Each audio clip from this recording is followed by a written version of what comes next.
Շնորհակալություն, պարոն վարչապետ, դրսում բողոքող վարորդները Արցախում վարորդական իրավունքները կորցրածներն են, որոնց վրա այս նոր օրենսդրական կարգավորումը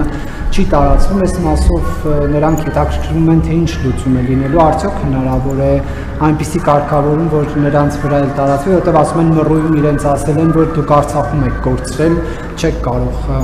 ստեղ ստանալ վարորդական իրավունք, հետո Ծառուկյանի աշխատակիցները, բիզնեսների աշխատակիցները, որոնք իդեպ Արարատցեմենտից չեն, մյուս կազմակերպություններից են, հարցնում են ինչպես պետք է իրենք այս ընթացքում ապրեն, երբ որ իրենց աշխատավայրերը փակ է, իրենք ունեն վճարներ անելու, բնակարանի վարձ, կոմունալ, ընդհանրապես առօրյա կյանքը պետք է կազմակերպեն, պետությունը իրենց որևէ կերպ աջակցելու է, թե չէ խախտված իրավունքները ինչպես է վերականգնվելու, եւ պարոն վարչապետ, պարզվում է այս վերջին 5 միլիարդանոց պարգևավճարի փաթեթը կռիվ է գցել պետական ապարատում, որոշ մարմիններ չեն ստացել, մասնավորապես հանրային ծառայությունները կարգավորող հանձնաժողովում օրինակ խոսակցություններ կան, ինչ են իրենք այդ չալաղաչ կտորից չեն օգտվել, ՏՄՊՊՀ համարձակության պաշտպանության հանձնաժողովը այս բաժանումները ինչպես են եղել, որ պետական որոշ կառույցներ դուրս են մնացել։ Ոչ թե դուրս են մնացել, են կառավարության համակարգի մարմիններ չեն, անկախ մարմիններ են, եւ առաջիկայում օրենսդրական փոփոխություններ կլինեն, որ այդ համակարգը կտարածվի բոլորի վրա։ Եվ ինչ այլոց ուզում եմ էլի ասեմ,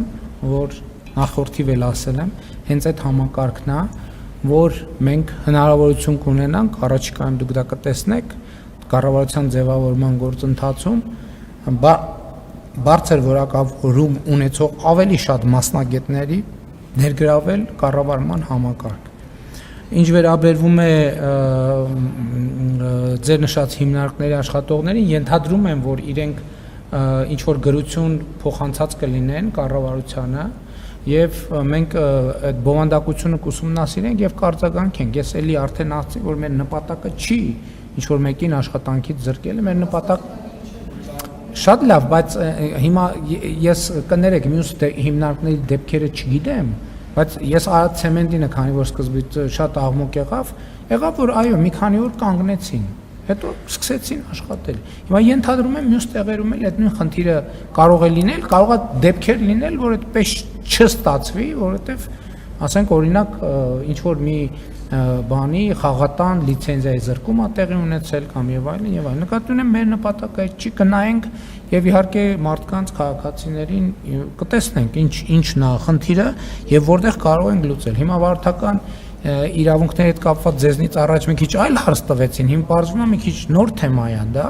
որը պետքա լրացուցիչ ուսումնասիրենք, ճիշտն ասած